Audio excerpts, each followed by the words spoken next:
Rise up!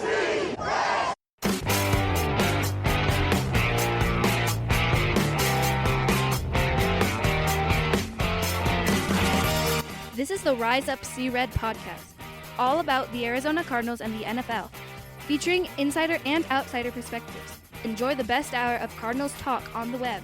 Now here are your hosts, Jess Root and Seth Cox.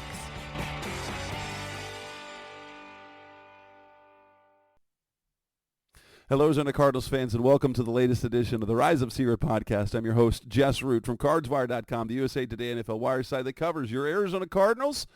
And recording on a Tuesday night episode, 529, is co-host Seth Cox from AvengeOfTheBirds.com, the SB Nation Arizona Cardinals site, covering, of course, and we're in a weird time right now because there hasn't been any news with the card. Well, actually, there is one piece of news that we're going to talk about, but we're not going to dive too deep into things. We're going to start piecemealing a little draft stuff because we are in April. We're about 3.5 weeks away from the NFL draft. But nothing's happening. There's no trades. I will say this. Mock draft season is in full force, and I will say, you remember that little snide comment I made last week about when we were talking about the mock drafts, and I was like, well, what if the Chargers drafted J.J. McCarthy and traded Justin Herbert? I put together a mock draft like that. I know it was a completely irresponsible one, but I wrote it full out. But y'all have to understand, mock drafts for us are scenarios. They're not predictions for the most part until we get to the end, because we don't, I don't have the ears. I don't have ears inside organizations throughout the NFL. That's guys like Daniel Jeremiah and that Mel Kiper. All those guys have feelers and hear things. We're just playing out scenarios that would be crazy. And so I wrote one over the weekend. But the basis was, hey, Jim Harbaugh already said that he would select J.J. McCarthy first overall. And I'm like, well, they have the number 5 pick. What if he wanted J.J. McCarthy? And so I based on everything, and I have them trading Justin Herbert to the Vikings. Now I understand. I completely ignored the insane cap implications for the Chargers. It wouldn't work. They'd be in cap hell. They'd take on like $89 million. They would take like a negative $89 million cap hit with the trade. But that wasn't the exercise, and people hated me about it. But I will say this: the 500,000 views I got, the 500,000 reads that I got on Sunday alone, oh my gosh, that was worth it. That was almost as crazy, Seth, as one of my colleagues over Cowboys Wire. He did a mock draft, and these are irresponsible. I say they're irresponsible because right now it's just vast speculation, playing scenarios where the Cowboys trade Dak Prescott and CeeDee Lamb to move around the first round and end up drafting Jaden Daniels with the 5th pick. And that was the only article on the network that did more traffic than my irresponsible mock draft, and it did 750,000 in one day. Can we just get to the draft? Yeah, I mean, you just got to write crazy stuff, and people hate read it and then want to yell at you, right? Like they did. I had someone on Twitter tell me that this guy hoped I lose my wife and kids and my job. I'm like, do you even know who I am? Do you understand mock drafts, especially like we've been asked on my network to write a mock draft every week. That's not really my thing. Like, I like to do the Cardinals. Do I want to do a full mock draft? But I'll be well prepared for when we do our mock draft show at the end of the month, because I'll run a few scenarios. But my goodness, people. I need to keep Jim Harbaugh and Justin Herbert's name out of my mouth. Come on, guys. My job is to talk about the NFL. It's okay. Well, and it's also not that serious, right? It's not that serious at all. I even said that it was a crazy scenario. This was, what if Jim Harbaugh wanted to coach J.J. McCarthy again? I know it's not happening, but that's the fun of the internet. So yeah, on a less light note, what we're talking about in this episode, We will talk draft needs, but the kind of thing that came out, this is the news that we've been waiting for a long time. The Cardinals and their arbitration with Terry McDonough, former team VP, former executive, who quietly disappeared, who went from being a top GM candidate around the NFL to fading away in the distance, and then made the news a year ago when he filed claims against the Cardinals for wrongful termination, blah, blah, blah, blah, blah, blah, blah, blah. We finally have a ruling, and the headline, and I'll admit I wrote the headline the same way, is that the Cardinals were ruled to pay McDonough $3 million. Funny thing is, that's a win for the Cardinals, right? Yeah, I mean, when you look at the summary, and I am not a legal scholar, but my friend Justin Higdon is going to law school, so he can kind of explain to me in bar terms basically what is going on, and by that I mean not at all, but I can listen to what he says, and I can read some things from people that are much more intelligent than I am about the law.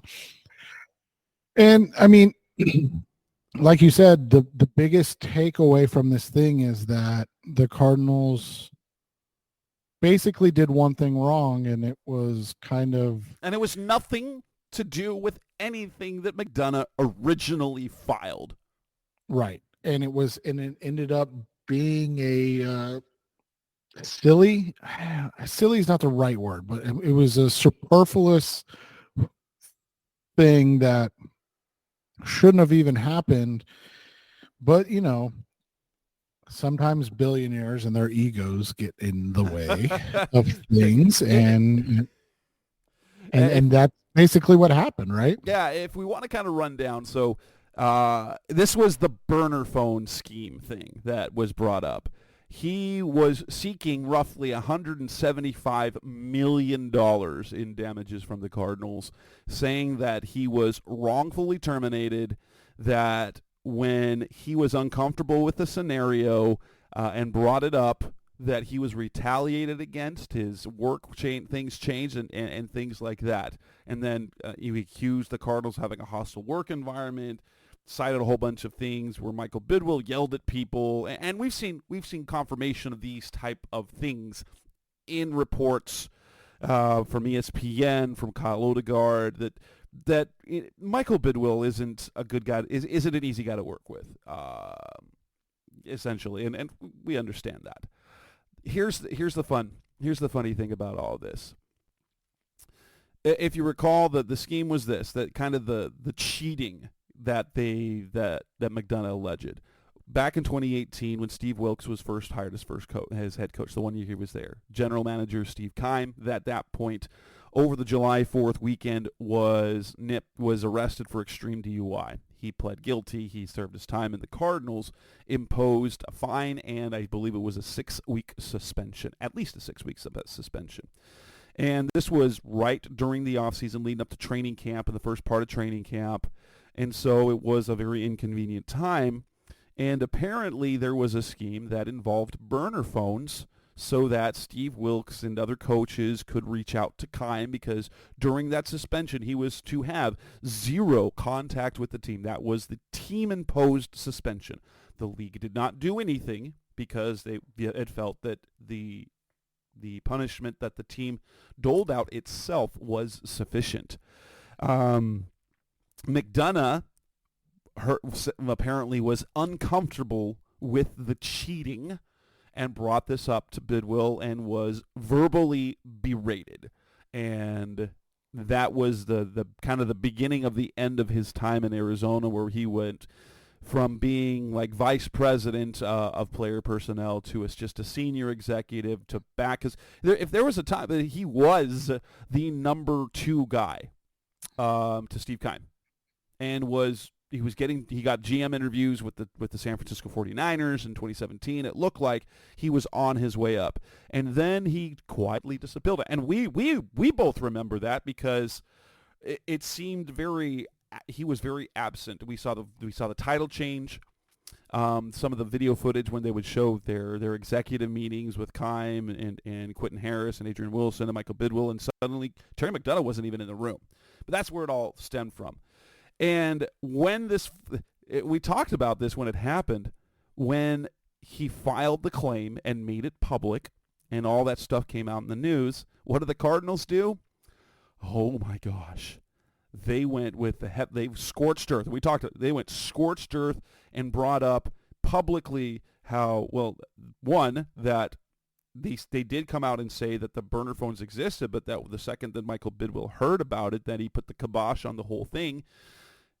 And so, but then beyond that, just complete character assassination of McDonough for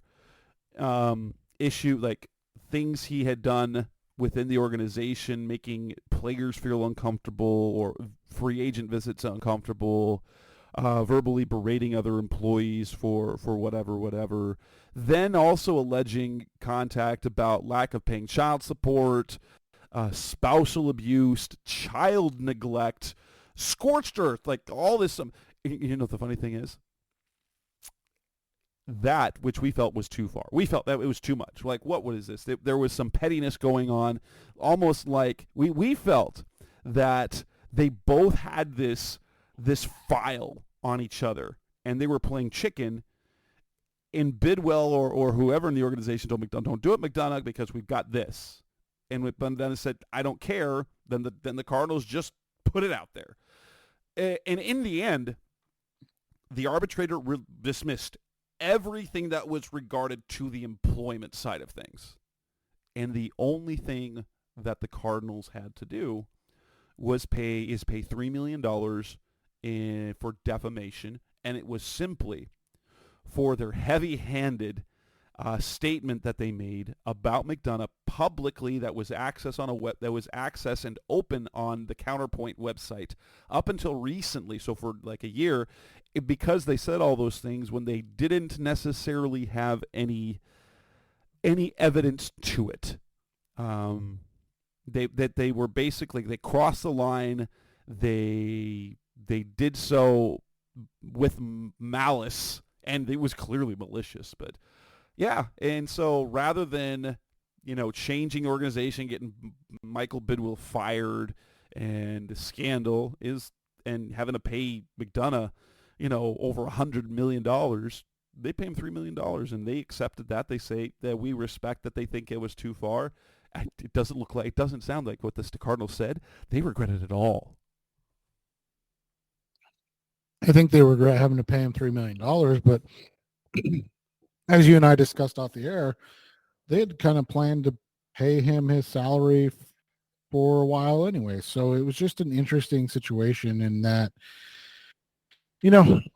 I think a lot of the times these guys have high opinions of themselves, and then they forget that, nobody in the end really cares about them, unfortunately. And like you said, the Cardinals way overstepped what they did and have to pay for it. But McDonough thought that he had a smoking gun, and in the end, he has really nothing. And that's the thing. I mean, that's just how, unfortunately, these situations work out a lot of times. And it's one of those situations where people don't understand termination and like termination law or an employment law. And I don't understand it either at all. So I'm not going to say I understand it, but I can read what smarter people write than me. And the basis of it is that, you don't have to be fired for cause. And so when you get fired and then you're like, oh, I'm being fired because I stood up on the moral high ground of not cheating with burner phones. And the arbitrator goes, okay, that has nothing to do with why you were fired. Like and even if they say, oh, we're firing him because he disagreed with, us using a burner phone, that's still not illegal. And so even though the idea of it sounds wrong, right? Like it definitely doesn't sound right. It's not illegal. And so that's what makes this whole thing interesting is that, if you are anti-Cardinals like Mike Florio, you come out saying, look at the Cardinals, they're a bad organization and Mike Bidwell is a scumbag and blah, blah, blah. And if you're a Cardinals fan, you just kind of go, all right, well, I guess that's over with now, right? Like, can we move on? Like, this was embarrassing. You're embarrassing yourself, dude. Like, don't put other people's business out in the streets because, like you said, at some point your business is going to come up too. And yeah, I mean, this is definitely one of those situations where you're just kind of like, all right, I hope this never happens again. And if it does, then at that point, maybe the NFL has to do some more investigating of, why do your employees keep trying to get you in trouble, like in bigger trouble, right? Like, and so, yeah, the whole situation, it's over. Thank goodness. Although there was an interesting tidbit in there just because of what they were finding. This was the wild part. Larry Fitzgerald managed to find himself in the middle of this because McDonough's former father-in-law sent Fitzgerald an unsolicited letter in 2018. It says, this is from Tisha Thompson at ESPN, in September 2018, Larry Fitzgerald received an unsolicited letter from McDonough's former father-in-law accusing McDonough of abandoning his daughter. Fitzgerald gave the letter to a team executive and who did not notify Mr. Bidwell of the allegations and just instead put the letter in Mr. McDonough's employment file and never spoke a word of it to Bidwell until nearly 5 years later that's when they used that as some of the evidence for what was said in that scorched earth statement. But oh my gosh, even Larry Fitzgerald was involved with this. Michael Bidwell didn't know about it, but what the heck? It seems like everyone involved is gross. Like McDonough, gross. Bidwell, gross. McDonough's former father-in-law. Why would you send something to Larry Fitzgerald? Right. And it's just, and again, it's just an ego thing. It seems like a lot of time. And obviously you and I are, I mean, we could put our net worths together and still not even understand what these guys are worth. But it just seems like sometimes these guys think that because they have money or, a title or are in the public eye that their thoughts matter, and you're just like, no, you're not that important, guys. Like, No. we don't, the drama that we live for is on Sundays, not on Monday through Saturday. This is annoying to talk about. And especially in the off season, it's like there shouldn't be any conversations about this franchise in a negative light in the off season. And it just seems like the last, 5-6 years, that's all it's been with this franchise is during the off season, it's always negative stuff. And it's like that's one of the things that you're hoping that Monty and those guys change, right? That they get rid of that being who the Arizona Cardinals are, and instead you start to see a consistent effort to be, mundane. And let's be honest, the Cardinals aren't the only ones that struggle with this. I mean, we're seeing the Super Bowl champs go through a situation where one of their young, what they hope is an up and coming star player, is running from the law. I mean, I don't even know how to explain it, right? Like, he is on the lam after being involved in a hit and run. Like, it's just, and it's not just money. And I don't want people to think I'm saying that, but like, money can breed that, where people, don't make good decisions because they think they have money or they want to protect the money that they have. And sometimes their better judgment. I mean, Rashee Rice, and not to change the subject from the Cardinals, but just as an example, Rashee Rice, from all indications, has been a great kid up through SMU to obviously his first year in the pros. And it seems like he made a really, really dumb decision, probably out of fear, probably was maybe intoxicated or, doing something he probably shouldn't have been, got in an accident, and decided, oh, I should not be at the scene. and it just seems like these guys a lot of times let their ego and things like that get in the way of just like, think about it from the Cardinals perspective. You let Terry McDonough burn the bridge, right? Like, just let him do his thing. You respond with boilerplate. We enjoyed having Terry as a employee for the past X amount of years. We wish him nothing but the best, but it was time for us to go in different directions. And literally, this $170 million lawsuit is worth $0. I mean $0. Right. The only thing they were dinged on is for the stupid statement they put out.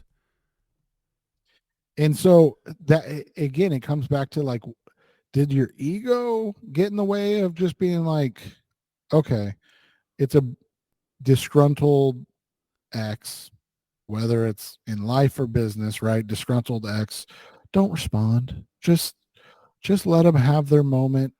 If the people around you are the people that you want to surround yourself with, they should believe you and that know who you are as a person, so you shouldn't have anything to worry about. And it just seemed like he couldn't help himself, and he had to get a statement out there to counter what was going on. And it's just like, man, this could have just been over and done with, but you had to butt in.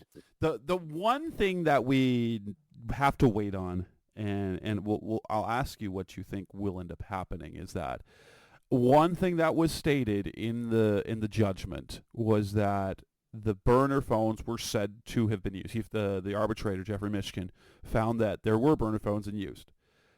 And the question is, will the league come in and impose some sort of penalty? Now that it's gonna be tricky, and I'm gonna give you a list of people are like, well, or they should lose some draft picks. The history suggests that might not happen based on what we're seeing. One, there's never been anything like this before, and two, this is now a he said situation. McDonough said, "Hey, we had these burner phones. I brought it up, and it was Bidwill's plan." The Cardinals are saying, yeah, we heard about when Bidwill found out about the burner phones, he's like, no, stop that. Because it was during his suspension, it was, it was impermissible. But if we're going to look at and I found a list, I mean, good old Wikipedia. It doesn't include the most recent one. When have the teams been docked draft picks? And dating back to 1980, they all have to, almost all of, like the vast majority of them were salary cap things, for violation of the salary cap, which is one of the things that happened to the 49ers recently. A couple years ago, they did some incorrect reporting of player benefits, but it wouldn't have put them over the cap, and so they lose a pick next year, and one of their picks gets moved to after the comp picks in like the fourth round. But if we go to 1980, there was an illegal tryout, and in 1980 the Raiders exceeded the player limit. Contract violations, illegally sequestering players in 70, I don't know about that. Illegal use of injured reserve, tampering, salary cap. Then, of course, the famous one, videotaping, the videotaping stuff by the Patriots, tampering, bounties. The Cardinals were involved with that because, well, those victims. Tampering, the deflated footballs, tampering, artificial noise into the stadium by the Falcons, which is now legal. Deflating football. Okay, there was the second year in a row for that. Off-season workout policies, so that's a work environment. Tampering. The Patriots for videotaping again. Salary cap, COVID protocols, tampering, salary cap. So yeah. And so you look at the times that teams have been docked draft picks. And then the Cardinals, they didn't lose a draft pick, but they settled their tampering with Jonathan Gannon with a deal with the Eagles. Isn't it ironic too that now the Eagles are being investigated for tampering? Hey, they figured, the Cardinals, it worked out for the Cardinals. I don't know. But what do you think? I feel doubtful that the league will end up coming and do anything. One, they have a tendency to protect their owners. But two, like if you look at the speculation, it would only be a true violation if it was known about and carried out, when by the team's account they were obtained, and then it was immediately, and maybe there was, I'm sure there's some smoking gun that shows that there was contact with Kime, but that once the owner found out, said, no, that's it, nope, that's not happening. And if that's the case, why would the league come down and do that? I feel doubtful that there will be any such, maybe a fine, but I don't think they're going to lose draft capital. Yeah, I would agree with that. I don't see any way that there is, but never say never type stuff, right? Maybe they'll lose a 7th round pick for us, Jess. Oh, dang. Lose a 7th round pick. No, what would actually be worse? If they they moved that 7th round pick to the back of the round. I know. That's our luck. Roger Goodell, don't you dare. Don't you dare. Please. Anyway, coming up next on the Rise of Secret podcast, the best of our Cardinals talk on the web. Something better. We'll talk about the draft, but we're going to talk draft over the next few shows. But what are the Cardinals' biggest needs and secondary needs as we look at the draft coming up in this month? That's coming next on Rise of Secret. We're back on the Rise of Secret podcast, best of our Cardinals talk on the web. Now talking NFL draft. The Cardinals have 11 selections in the 2024 draft, pending any deals that could or could not happen. They've got 2 picks in the first round, 6 picks between day 1 and day 2, and then another 5 on day 3. We've talked about what we should do in free agency. They've made moves in free agency. As we enter the draft, let's talk primary needs and then talk secondary needs, because the truth is, right, almost with any position, you can go, yeah, we need more of those guys. And so you could do that. But let's talk, if we're thinking day 1, day 2 pick, or even like round 1, round 2. Well, they could do day 1, day 2. So they're they've got the 6 picks in the top 100, the top 90. What do you feel are their critical needs that they should address, that they're like, we got to take care of early in the draft? I think for me, the biggest one is there's really 3, but I mean, you can rank these in any order you want, and that would be wide receiver, corner, and edge. I think those are the critical needs that you would like to see get addressed, ideally in those first 71 picks. So they have 5 picks in the top 71, like you said, 6 in the top 100 or top 90 technically. You'd like to see them address a pass rusher, obviously a wide receiver and a corner in those picks, guys that can maybe not starters per se, but guys that can make impact. And then obviously whoever you pick in the top, whether it's at 4 or 6 or 8 or 11 or 12, wherever the pick is, that's the other, those guys have to start, but you getting high level reps from, if so, whether it's again 23, 27, whatever that ends up being their next pick in the first round, they need to get a starter and a very like an immediate contributor. Right, and a very involved contributor, if you will. Yeah. For me, the critical needs come down to two, and that's receiver and edge. Although we'll have to wait and see on the edge, just because, Well, and that's the hard part, because I think you and I and the guys that aren't there, we definitely see it as a need, but we've said it a number of times, and nobody's going to listen to us until it actually happens, obviously, but it seems like they are not unsatisfied with their edges, right? I mean, you got BJ Ojulari, and okay, you believe in him. They even, one of the new signings, I think it was Justin Jones, mentioned BJ as a guy that's promising, and we'll say this organization, this coaching staff believes in Zaven Collins. I don't know if they'll commit to the fifth-year option. They believe that he can be a premium edge guy. And we didn't see it. I mean, we saw him doing decent at the position.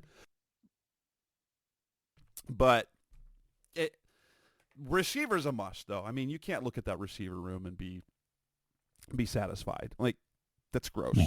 So you need a big-time receiver. Now, obviously, the easy one, take Harrison, and you've got that. Or take Neighbors, and you're set. It doesn't have to be that, but if you're not going to take the sure thing at 4, then you better hit at 27 or 35.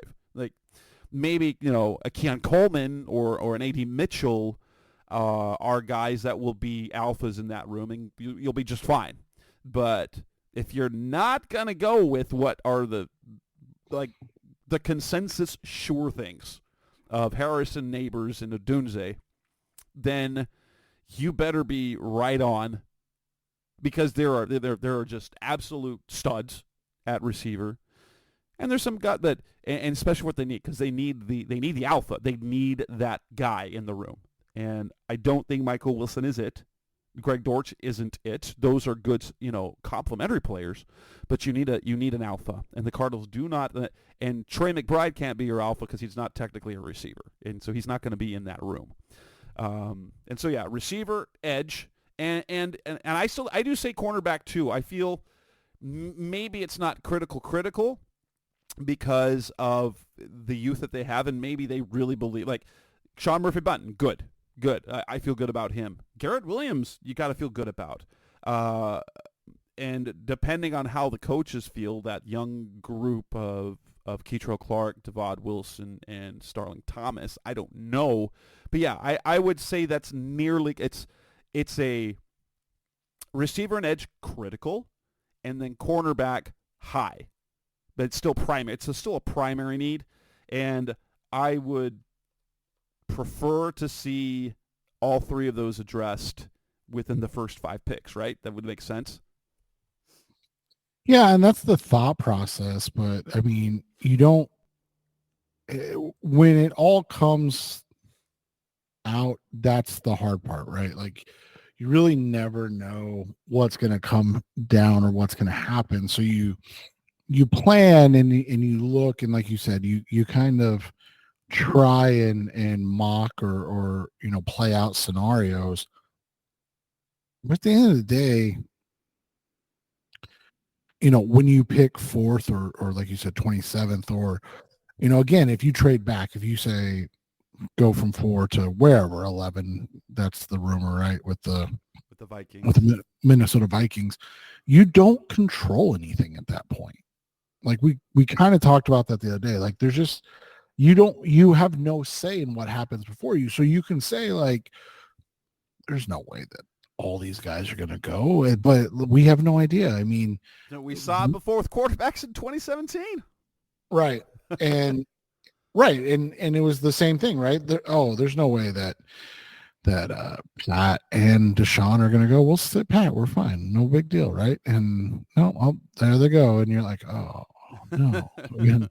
And so you look at it and you try to figure it out, but at the end of the day, it is still a crapshoot, and unless unless you have the pick, you can't predict what's going to happen in front of you. And so, for the Cardinals, it's like it's a gamble, like you said, because even if you go, let's say they move down to 11, right, and you're like, we're not going to take a wide receiver at 11. We don't like anybody, because the big three are on the board. But we really like people at 23. It's like, but do you like one person that you've had available at 23 in your scenarios, or do you like 5 receivers the same? In which case you probably have a shot, right? Probably, but it's not for sure. So unless you're sitting at 23 and then there's 5 receivers that have the exact same grade, and you go, but there's one corner that we really, or, one edge that we really like that is available at 23. So we'll just take whatever wide receiver at 27. It doesn't, whichever one's there, we'll take them. And so like you can do it in that way, but at the end of the day, we're going to get the boilerplate. They were the top of our board. They were at the top of our board. We got 4 players in our top 10 or whatever they always say. But the reality is that they miss out on guys all the time. And you can go back, like we said, they missed out on Mahomes and Watson. They missed out on Josh Allen. Was that the same year too? That was the next year. Yeah. Yeah, they missed out on Josh Allen. They thought that he wouldn't go there, and so then they made the move for Josh Rosen. When was it? What year was it that they I can't. There was a guy they wanted. Oh, Shane Ray. They wanted Shane Ray, and the Broncos. I think the Broncos traded in front of him too to draft Shane Ray. Now he was a bust, so sometimes it works out when a team takes the guy you want. Well, yeah, they've had that a few times. They wanted Amir Abdullah, but right? They ended up with David Johnson. They had in the quarterback situation. They wanted Trevor Siemian. They've had 3 or 4 times when teams leapfrogged them for quarterbacks that they kind of had their eyes on. Yeah, and so that's just the thing is like we run these scenarios, we feel confident, we being Jess and I, that if you move back to 11, that you're gonna be able to get one of these guys, right? You'll be able to get a guy like Brian Thomas or whoever the next set of wide receivers are. But the reality is you can't guarantee anything. And the reality also is that you could be sitting there and Malik Neighbors or Rome Odunze falls in your lap, right? That you look at the teams in front of them and it's gonna happen, like something's gonna happen because every year stuff happens and you're like, wait, what? Whether it's Laramie Tunsil in a video and it causes him to tumble, whether it's Aaron Rodgers, whether it's Bijan Robinson going into the top 10, whether it's the Lions jumping up for Jahmyr Gibbs, like things just happen, or the Lions jumping up to get Jameson Williams as high as he was, despite coming off an ACL. Things happen literally every year that don't make sense, and we can never predict. Like, it feels like a lock that there'll be 3 quarterbacks picked in the top 3.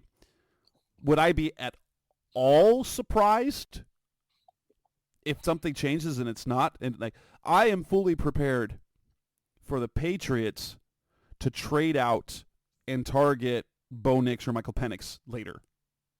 Right. That would be that'd be a very Patriots thing to do.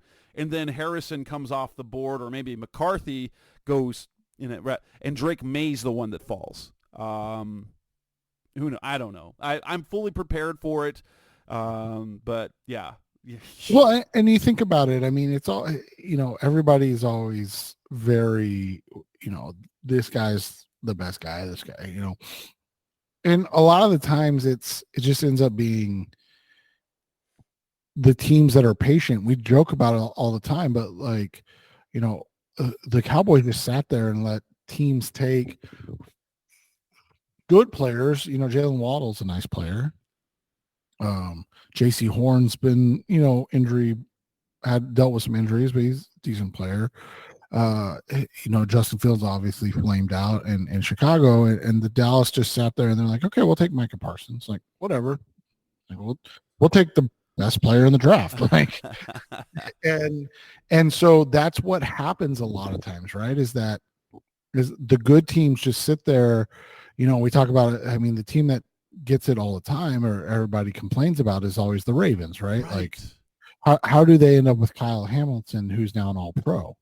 Well, because you got, like you said, you got teams that are trading up for Jamison Williams at 12.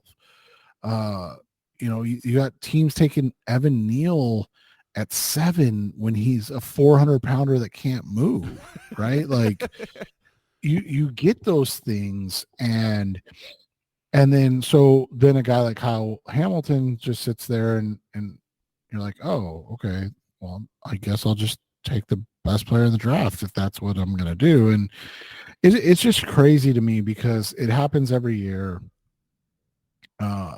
Good players end up falling and bad players end up going higher. And then all of a sudden we're sitting here having this conversation because the teams that draft and develop poorly are back at the top, right? I mean, think about, like the Cardinals. Right, like the Cardinals, and they're the easy one, but and I know this team's kind of easy too, but think about the Los Angeles Raiders, right?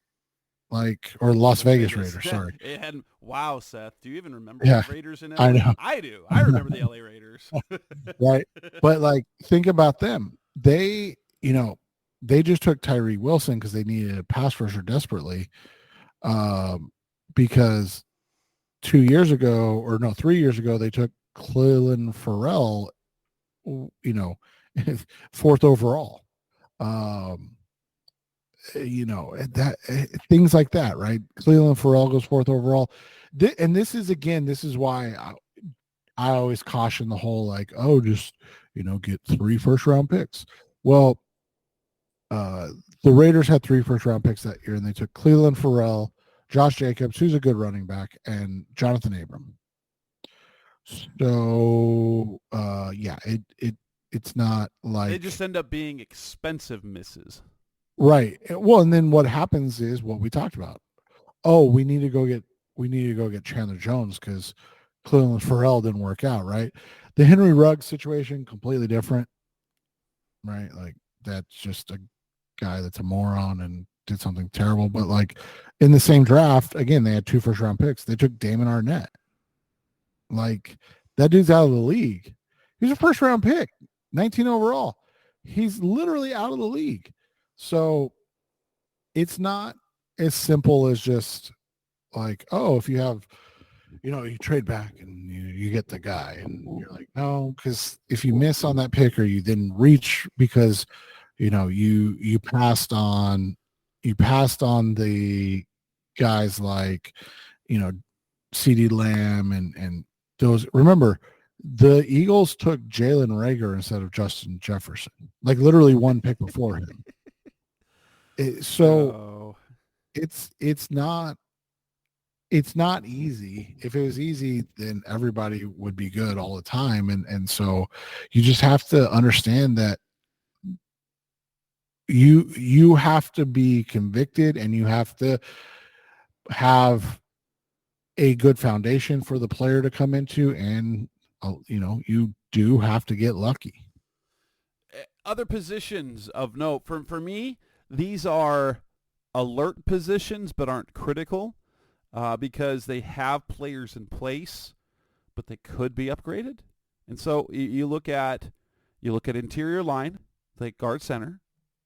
You look at linebacker off the ball. And I think those are the 2 areas there. And then guys to develop, guys you want to, like, you don't necessarily want to go premium so because then they won't play. But if you could find day 3 or late round 3 and day 3 players that can maybe develop into something, tackle, running back, defensive line, and safety. Yeah. And I was going to say, the big thing with that is, like you said, running back and safety especially, you want to have those in-house. We talk about the good teams, right? What makes Baltimore great and contenders every year? Back. Right.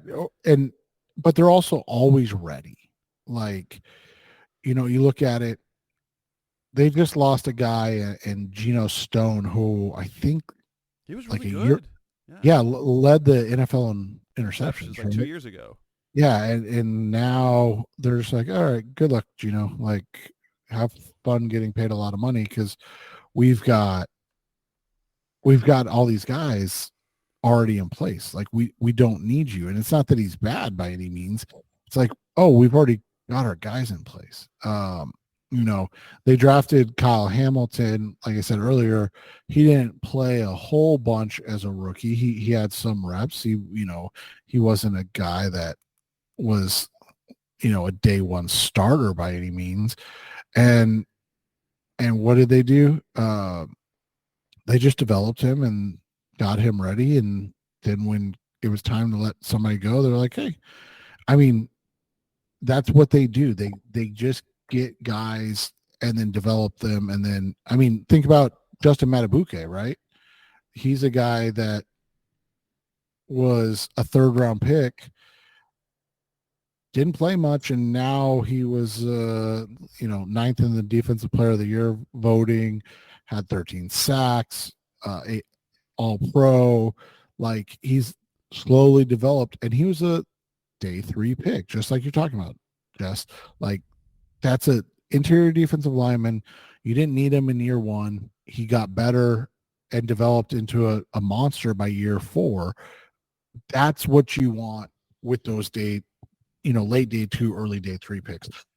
If you get more than that, obviously it's just luck has a lot to do with it. I don't want to take anything away from people, but like, you look at it, guys like Alex Highsmith, right? That the Steelers drafted.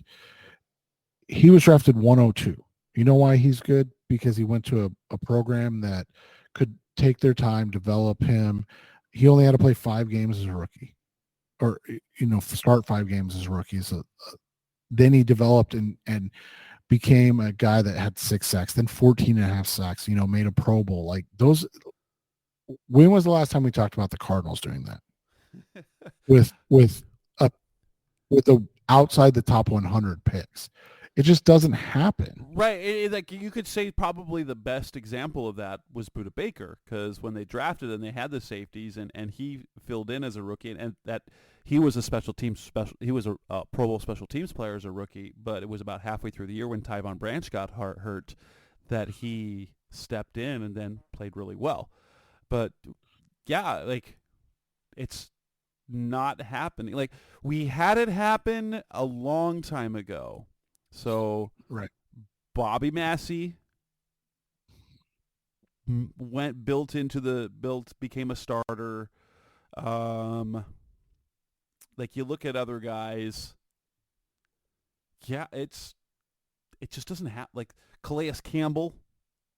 Right. Calais is the perfect example. Like you said, like, guys like Budda, guys like Calais, those are. But those were pretty. Those were not day 3 picks. No, but I mean, Calais was a 3rd rounder, I believe, wasn't he? Yeah, he was. And so that's the thing is, like you said, you don't have to be that good. Like, obviously that's probably a little over the top.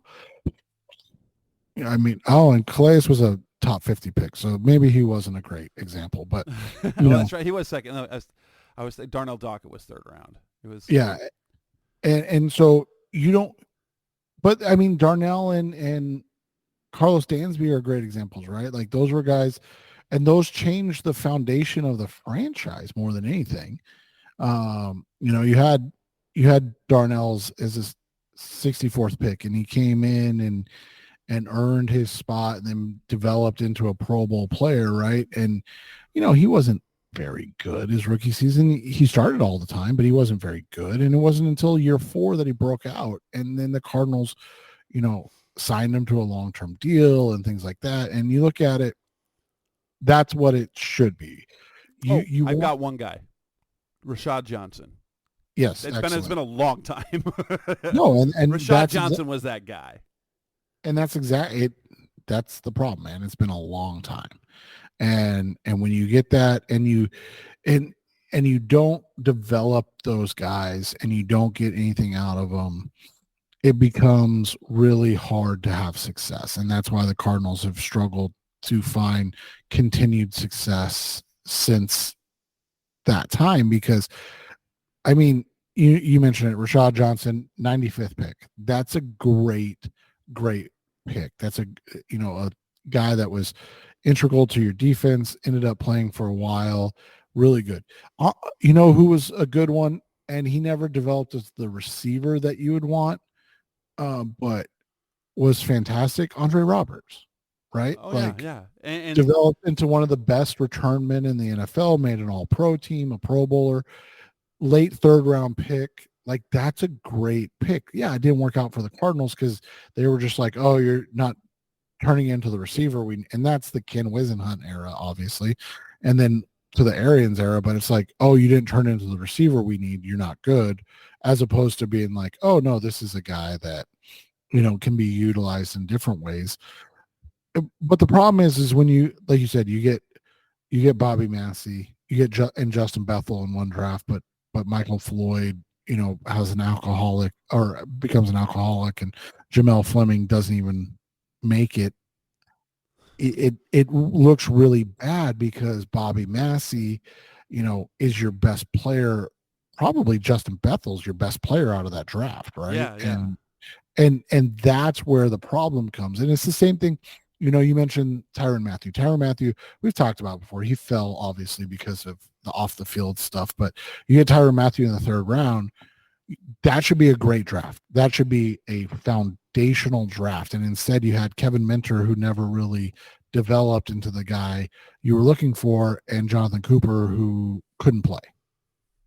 And so you look at it and you go, what went wrong? Oh, that's what went wrong, is that the first 2 guys you took didn't even measure up with the 3rd guy. And so that's been the Cardinals' problem. They'll hit on their first rounders and then get nothing out of day 2 and 3 guys, or they find a gem on day 2 and get nothing out of their first rounders. It's like, hey, can't we just do like a full draft one time, please? That's the hope. That's the hope. And so, yeah, that kind of covers what we're going to talk about tonight. We've got the critical needs, receiver, edge, corner, and then you could go. The guys that you want to have ready. Not necessarily, they don't have to be like. Yeah, other positions, tackle, they seem okay, but the interior line, running back, you could never really have enough of those. And corners and safeties are the always. same. I mean, you need guys, and you need guys. And they just loaded up on 2-3 year deals on the defensive line, but that doesn't mean having a rotational day 3 guy like Dante Stills. If Dante Stills is able to do this year what he did last year, but playing rather than like half the snaps, playing less than that, hey, if he's their 4th or 5th best guy, you feel really good. And then if he is better, great. But he doesn't have, like, you're not counting on a 6th round pick to start this year. Right, exactly. And with that, we will wrap up this edition of the Rise of Secret podcast. Best of Cardinals Talk Live. It's episode 529. As of right now, I think Seth will probably wait till next week unless something comes up. I think I'm going to try and bring on Howard Balzer for an episode, maybe throw on a couple. Well, we got some more draft stuff to do. We've talked a lot of draft already, but we'll delve more into that in the weeks to come. That's Seth Cox. I'm Jess Root. This is Rise Up, See Red podcast. Thanks for listening as always. Maybe we'll be back in a couple days. Otherwise, it'll be next week. Thanks for listening to the latest edition of the Rise Up, See Red podcast. Listen to previous episodes and subscribe to the show on Apple Podcasts, Stitcher Radio, Audioboom, or many other podcast platforms so shows are delivered directly to your mobile device. Please give the show a 5-star rating and always support the sponsors who support the show. We'll be back soon for the best hour of Cardinals talk on the web. Rise up, Red Sea, be red, see red, and of course, rise up, see red.